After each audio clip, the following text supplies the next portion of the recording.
अरे कौन हो तुम और अंदर कैसे आ गई? हाँ बाहर निकलो। शिखा, मुझे क्या लगता है ये घर खाली देखकर घर में चोरी करने के लिए घुसी है। सही कहा तुमने, ये चोर है ना। तुम पुलिस को बुलाओ, जल्दी फोन करो। नहीं नहीं, मैं कोई चोर नहीं हूँ। पर एक मिनट, काका भी तो घर में थे, वो कहाँ गए? काका, काका। आया साहब। जी साहब। अब एक बात बताइए, ये लड़की कौन है और इसे आपने अंदर कैसे आने दिया? ये लड़की तो मेरी बेटी है मैम साहब, कमली। कमली बेटी, ये मैंने बुलाई। ये आपकी बेटी है तो यहाँ पर क्या कर रही है? वो मैम साहब गांव में बिजली नहीं आती, अब पढ़ाई का जोर आ रहा है। कुछ पढ़ाई बन के गांव में तो होगी नहीं, रात को तो बिजली आती ही नहीं है और दिन में थोड़ी बहुत पढ़ाई होती है, सो बच्चे कंफ्यूज करते हैं। अब हमने सोचा 2-4 दिन क्यों बिटिया को शहर बुला लेते। शहर में मैम साहब भी अच्छे हैं, वो तो ऑफिस चले जाते हैं, मेरा भी मन कर जाए, अब यहाँ काम भी देखता रहूंगा और बिटिया की पढ़ाई भी हो जाएगी। शहर में बिजली आती है 12-24 घंटा आती है। बस कलेक्टर का पेपर दे रही है बिटिया, तैयारी कर रही है साहब। मेरी बेटी पढ़ाई में बहुत अच्छी है। बस और आपके हो तो मैं कमली बेटा को भेज देता हूँ गाँव। अरे नहीं नहीं काका, इसमें कोई दिक्कत नहीं है और वैसे भी उसकी पढ़ाई अच्छे से हो जाएगी। और आप एक बात बताइए, आपके गांव में ऐसे ही बिजली जाती रहती है?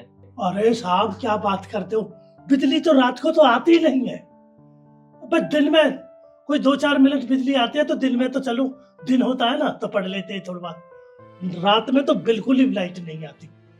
मैंने सोचा शहर में पढ़ाई हो जाएगी, 2-4 दिन बाद एग्जाम है, पेपर भी आ रहे हैं, यहाँ से ही करवा देंगे पेपर।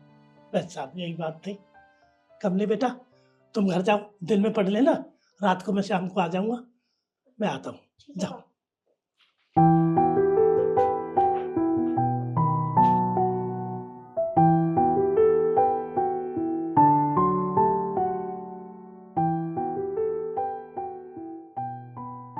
आप जाइए, आप काम कीजिए। जी सर।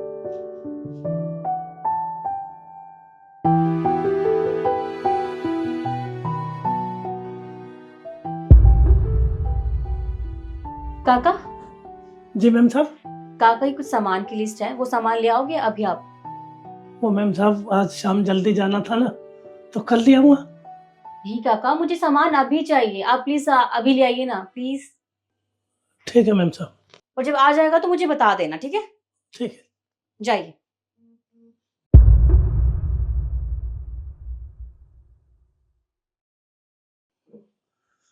मैम साहब मैं वो सारा सामान ले आया, टेबल, इन्वेटर, कुर्सी, ये सब सामान नीचे रखा है, ये लो पर्ची।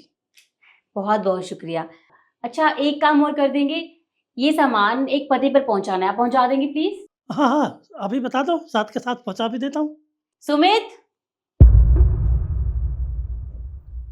तो ठीक है काका, एक काम कीजिए, आप वो सारा सामान ना अपने घर पहुंचा दीजिए और ये लीजिए उस सामान के पैसे। मैम साहब कुछ समझा नहीं।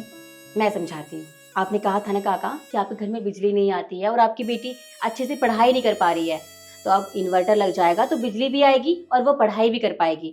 और कुर्सी और टेबल उसके लिए, वो आराम से बैठ के पढ़ाई करेगी ना, तो अच्छे से पढ़ाई होगी, बस इसीलिए। अरे मैम साहब अब इतना बड़ा एहसान कैसे चुकाएंगे आप काम, तो हमने तो वैसे ही कह दिया था। काका हमने कौन सा एहसान कर दिया, एक छोटी सी मदद तो की है आपकी। तो देखिए आप हमारे यहाँ पर कितने सालों से काम कर रहे हैं, तो इतना सा तो करना बनता ही है। और नया साल आ रहा है, नई खुशियां आ रही हैं, तो बस ये थोड़ी सी खुशियां हमारी तरफ से। अच्छा चलिए ठीक है, आपको एहसान की बात लग रही है ना, तो ये एहसान उतारने का सिर्फ एक तरीका है आपके पास।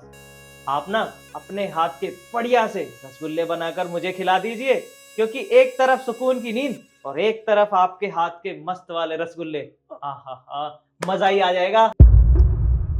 अरे रसगुल्ले तो मैं ऐसे बनाता हूँ साहब, बस खाते ही रह जाओगे, ये कही ना सही बात। अभी लो। अच्छा मतलब ये कि मैं अच्छे रसगुल्ले नहीं बनाती हूँ, जब मैं कुछ बनाती हूँ तो तुम कभी इतनी तारीफ नहीं करती, और आज काका के लिए इतना। हाँ क्या बात है भाई, मतलब मैं अच्छे नहीं बनाती हूँ? काका इसको समझाओ ना, अच्छा खाना बनाया करे और तारीफें बटोरा करे। एक्सक्यूज मी, मैं सब कुछ अच्छा बनाती हूँ, सुना तुमने? काका बताते क्यों नहीं आप? बता तो रहे हैं मैम साहब। अरे मैम साहब सुनो सुनो सुनो। अरे साहब मैम साहब, अभी बचपना गया नहीं है। कितना अच्छा परिवार है। भगवान हमेशा खुशी रखे, हमेशा खुशी बटोरते रहे। मेरा तो सास फुला दिया मेरा तो। अरे भगवान, सदा खुश रहे भगवान इनकी।